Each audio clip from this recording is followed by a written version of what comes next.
ಮನವಿ ಕೊಟ್ಟಿದ್ದಾರೆ, ಅದು ರೈಟ್ ನೋಡಿಕೊಂಡು ಹೋಗ್ಲಿಕ್ಕೆ ಅದರಿಂದಾಗಿ ಅದು ಕೂಡ ಪ್ರಶ್ನೆ ಅಲ್ವಾ. ಯಾರು ಬೇಕಾದ್ರೂ ಆಗಲಿ ಅದನ್ನು ಹಿಡಿಬೇಕು. ಪೊಲೀಸ್ನವರು ಅದನ್ನು ಆದಷ್ಟು ಬೇಗ ಇದು ಮಾಡೋದು, ಬೇಕಾದ್ರೆ ನಾವು ಇನ್ನೊಮ್ಮೆ ಅವರಿಗೆ ಒತ್ತಡ ತರುವಂಥ ಕೆಲಸಗಳು ಮಾಡೋದು ಅಲ್ವಾ. ಈಗಲೇ ಮಾಡೋದು ಅಧಿಕಾರಿಗಳನ್ನು ಅದನ್ನು ಪಬ್ಲಿಕ್ ಮಾಡ್ತೀವಿ. ಏನು ಮಾಡಲಿಲ್ಲ ಯಾವುದು ಅಂತ ಹೇಳಿ ನಾವು ಹೇಳೋದನ್ನು ಹೇಳಿದ್ದೇವೆ, ಹಿಡಿಬೇಕು ಅಂತ ಹೇಳಿದ್ದೇವೆ. ಇದರ ಬಗ್ಗೆ ಬೇಕಾದ್ರೆ ಇನ್ನು ಮುಂದೆ ಸಹ ನಾವು ಅದನ್ನು ಹೇಳುವ ಒತ್ತಡ ಹಾಕುವ. ಯಾಕೆಂತ ಹೇಳಿದ್ರೆ ಅದು ಬರಬೇಕು. ಈಗ ನಾವು ಹೇಳೋದು, ಈಗ ಅವ್ರು ಹೇಳೋ ಕತೆ ಕೂಡ ಅಷ್ಟು ಸಮಂಜಸ ಅಂತ ಕಾಣುವುದಿಲ್ಲ. ಒಬ್ಬ ಮತಿಭ್ರಮಿತ ಅಂತಿದ್ರೆ ಅದೇ ಅಷ್ಟಕ್ಕೆ ಯಾಕೆ ಸೀಮಿತ ಅಲ್ವಾ. ಸುಳ್ಯದಲ್ಲಿ ಜನರಲ್ಲೇ ಹೇಗೆ ಅಂತ ಭಾವನೆಗಳು ಬಹುಶಃ ಇವತ್ತು ಇಲ್ಲ. ಆದರೆ ಕೆಲವು ಶಕ್ತಿಗಳು ಪ್ರಯತ್ನ ಮಾಡ್ತಾರೆ. ಅದನ್ನು ಪೊಲೀಸ್ನವರು ಇಮಿಡಿಯೇಟ್ ಆಗಿ ಪಬ್ಲಿಕ್ಕಿಗೆ ತಿಳಿಸ್ಬೇಕು ಅಂತ ಹೇಳಿ ನಾವು ಕೂಡ ಇವತ್ತು ಸಹಾಯ ಮಾಡ್ತೀವಿ. ಆದಷ್ಟು ಬೇಗ ಅದನ್ನು ಆಗಲೇ ಖಂಡಿಸಿದ್ದೇವೆ. ಸಾರ್ವಜನಿಕರು ಅಂತ ಹೇಳ್ತಕ್ಕಂಥ ಒತ್ತಾಯವನ್ನು ಯಾರೇ ಇರಲಿ ಮಾಡಿದ್ದಾರೆ, ಯಾರೇ ಅದರಲ್ಲಿ ಕಾರ್ಯಕರ್ತರು ಜನಪ್ರತಿನಿಧಿಗಳು ಬರಬೇಕು ಅಂತ ಹೇಳ್ತಕ್ಕಂಥ ಕರೆಯನ್ನು ಈ ಒಂದು ಪತ್ರಿಕೆ ಮುಖೇನ ಕೊಡುತ್ತಿದ್ದೇವೆ. ಅದಕ್ಕೆ ಪೂರ್ವಭಾವಿಯಾಗಿ 15ನೇ ತಾರೀಕಿಗೆ 10:30 ಗಂಟೆಗೆ ಸುಳ್ಯದ ಶಿವಪ್ರಭಾದಲ್ಲಿ ಕೂಡ ಒಂದು ಪೂರ್ವಭಾವಿ ಈ ಆದೇಶ ಮಾಡಿದ್ದಕ್ಕೆ ಇಡೀ ನಮ್ಮ ಪಕ್ಷದ ವತಿಯಿಂದ ಹಾಗೂ ನಾವು ಏನು ಶ್ರೀರಾಮನ ಭಕ್ತರಿದ್ದರು ಅವರ ಪರವಾಗಿ ರಾಜ್ಯ ಸರ್ಕಾರಕ್ಕೆ, ವಿಶೇಷವಾಗಿ ಮುಖ್ಯಮಂತ್ರಿಗಳು, ಅದೇ ರೀತಿ ರಾಮಲಿಂಗಾರೆಡ್ಡಿ ಅವರಿಗೆ ಸುಳ್ಯ ಬ್ಲಾಕ್ ಕಾಂಗ್ರೆಸ್ ಮತ್ತು ಜಿಲ್ಲಾ ಕಾಂಗ್ರೆಸ್ ಪರವಾಗಿ ಅಭಿನಂದನೆಗಳನ್ನು ಸಲ್ಲಿಸ್ತಾ ಇದ್ದೇನೆ. ಈ ದಿನ ಆ ದಿನ ಎಲ್ಲ ನಮ್ಮ ಗ್ರಾಮೀಣ ಭಾಗದ ಯಾವ್ಯಾವ ದೇವಸ್ಥಾನಗಳಿವೆಯೋ ಅಲ್ಲಿ ನಮ್ಮ ಕಾರ್ಯಕರ್ತರು ಕೂಡ ಈ ಒಂದು ವಿಶೇಷ ಪೂಜೆಯಲ್ಲಿ ಭಾಗವಹಿಸಬೇಕು. ವಿಶೇಷವಾಗಿ ಸುಳ್ಯ ನಗರಕ್ಕೆ ಸಂಬಂಧಪಟ್ಟಂತೆ ನಾವು ಶ್ರೀರಾಮ ಭಜನಾ ಮಂದಿರದಲ್ಲಿ ನಗರದ ಕಾರ್ಯಕರ್ತರು ಸೇರಿ ಒಂದು ವಿಶೇಷ ಪೂಜೆಯನ್ನು ಕೂಡ ನಾವು ನೆರವೇರಿಸುವರಿದ್ದೇವೆ. ಹಾಗಾಗಿ ಶ್ರೀರಾಮ ಅಂತ ಹೇಳಿದರೆ ಬಹುಶಃ ರಾಜಧರ್ಮವನ್ನು ಪಾಠ ಹೇಳಿದವರು. ಬಹುಶಃ ಅದನ್ನೇ ಗಾಂಧೀಜಿ ಕೂಡ ಹೇಳಿದ್ದು. ರಾಮರಾಜ್ಯ ಅಂತ ಹೇಳುವಂಥದ್ದು ಶ್ರೀರಾಮನ ಆಡಳಿತದಲ್ಲಿ ಎಲ್ಲರೂ ಸಮಾನತೆ, ಮರ್ಯಾದೆ, ಗೌರವ, ಎಲ್ಲರಿಗೂ ಸಮಾನ ಹಕ್ಕುಗಳನ್ನು ಕೊಟ್ಟಂಥ ಒಬ್ಬ ಮಹಾನ್ ವ್ಯಕ್ತಿ ಶ್ರೀರಾಮಚಂದ್ರ.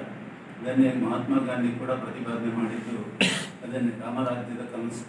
ಬಹುಶಃ ವಾಜಪೇಯಿಯವರು ಕೂಡ ಮೋದಿಯವರಿಗೆ ಹೇಳಿದ್ದು ಅದನ್ನೇ, ರಾಜಧರ್ಮವನ್ನು ಪಾಲಿಸಬೇಕು ಅಂತ ಹೇಳುವುದು. ಈ ರಾಜಧರ್ಮ ಅಂತ ಹೇಳುವಂಥದ್ದು ನಮ್ಮ ಚರಿತ್ರೆಯಲ್ಲಿ ಬಂದದ್ದು ಶ್ರೀರಾಮಚಂದ್ರನ ಆಡಳಿತದಿಂದ. ಹಾಗಾಗಿ ಅಯೋಧ್ಯೆ ಅಂತ ಹೇಳುವಂಥದ್ದು ಬಹುಶಃ ರಾಜಕೀಯ ಲಾಭ ನಷ್ಟಗಳ ಚರ್ಚೆಗಳು ನಡೀತಾ ಇದೆ, ಅದರಲ್ಲಿ ನಾವು ಭಾಗಿಗಳಲ್ಲ. ಆದರೆ ದೇಶಕ್ಕೆ ಒಂದು ಮುಕುಟಪ್ರಾಯವಾಗಿ ಅಯೋಧ್ಯೆ ಅಂತ ಹೇಳುವಂಥದ್ದು ಐಡೆಂಟಿಟಿ ಆಫ್ ಇಂಡಿಯಾ. ಮುಂದಿನ ದಿನಗಳಲ್ಲಿ ಬೇರೆ ಬೇರೆ ಸಮುದಾಯಗಳಿಗೆ ಒಂದು ಪುಣ್ಯಕ್ಷೇತ್ರ ಇದ್ದಾಗೆ ಭಾರತ ಅಂತ ಹೇಳಿದಾಗ ಅಯೋಧ್ಯೆ ಅಂತ ಹೇಳಿದಾಗ ಶ್ರೀರಾಮಚಂದ್ರನ ರೀತಿಯಲ್ಲಿ ದೇಶವನ್ನು ಮುನ್ನಡೆಸಬೇಕು ಅಂತ ಹೇಳುವಂಥ ಹೌದು ರಾಮರಾಜ್ಯದ ಕನಸನ್ನು ಎಲ್ಲರೂ ಕಾಣ್ತಾ ಇದ್ದಾರೆ.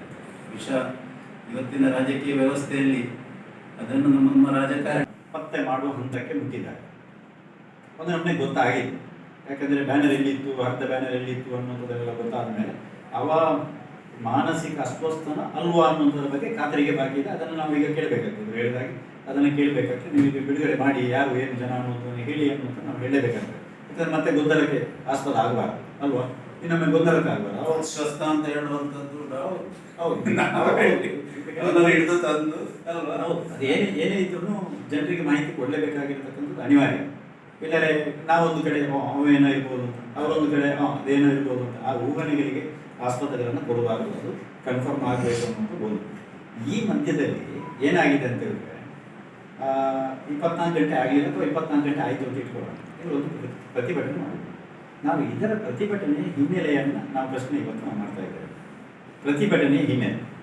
ಪ್ರತಿಭಟನೆ ಮಾಡಿ ಈಗ ನಾವು ಅದು ಒಂದು 90% ನಮಗೆ ತಿಳಿದಿದೆ, ಇಂಥವನೇ ತಿಳಿದಿದೆ ಅಂತ ಹೇಳಿದರೆ ನಾವು ಆ ವಿಚಾರದ ಬಗ್ಗೆ ನಾವು ಮಾತಾಡ್ತಿದ್ದೇವೆ. ಇವರು ಅವೆಲ್ಲವೂ ಗೊತ್ತಿದ್ರೂ ಕೂಡ ಇವರೇನು ಭಾಷಣದಲ್ಲಿ ಮಾತಾಡಿದ್ದಾರೆ, ಇದು ಮುಖ್ಯ ಇರತಕ್ಕಂಥ ಇಶ್ಯೂ. ಭಾಷಣದಲ್ಲಿ ಏನು ಮಾತಾಡಿದ್ದಾರೆ, ಇದರ ಉದ್ದೇಶ ಏನಾಗಿದೆ, ಭಾಷಣದಲ್ಲಿ ಸ್ಪಷ್ಟವಾಗಿ ಹರೀಶ್ ಕಂಜಿಪಿಲಿ ಏನು ಭಾಷಣ ಮಾಡಿದ್ದಾರೆ, ಮಾಧ್ಯಮದಲ್ಲಿ ಬಂದಿದ್ದಲ್ಲ. ಹರೀಶ್ ಕಂಜಿಪಿಲಿ ಮಾತಾಡಿರತಕ್ಕಂಥದ್ದು ಮತಿಭ್ರಾಂತರು ಅಥವಾ ಮತ ಅಂದ ಬ್ಯಾರಿಗಳು ಅಥವಾ ಮತ ಅಂದರೆ ಬ್ಯಾರಿಗಳಿಗೆ ಹುಟ್ಟಿದವರು. ಇದೇನು ತೋರಿಸ್ತದೆ? ಇದು ನಾವು ನೇರ ಹೇಳಬೇಕಾಗ್ತದೆ. ಬಿ ಕೆ ಹರಿಪ್ರಸಾದ್ ಒಂದು ಮಾತನ್ನು ಹೇಳಿದ್ರಲ್ಲ, ಬಿ ಕೆ ಹರಿಪ್ರಸಾದ್ ಹೇಳಿರತಕ್ಕಂಥ ಮಾತಿಗೆ ಇದು ಪೂರಕವಾಗಿ ಬಿಜೆಪಿಯವರು ಮಾಡ್ತಾ ಇದ್ದಾರೆ ಅಂತ ಬಿಜೆಪಿಯವರು ಹೇಳ್ತಾ ಇದ್ದಾರೆ. ಪೂರಕವಾಗಿ ಬಿಜೆಪಿಯವರು ಇದನ್ನು ಗಲಾಟೆ ಎಬ್ಬಿಸತಕ್ಕಂಥ ಉದ್ದೇಶಕ್ಕಾಗಿಯೇ ಈ ಪ್ರತಿಭಟನೆಯಲ್ಲಿ ಈ ರೀತಿಯ ಮಾತು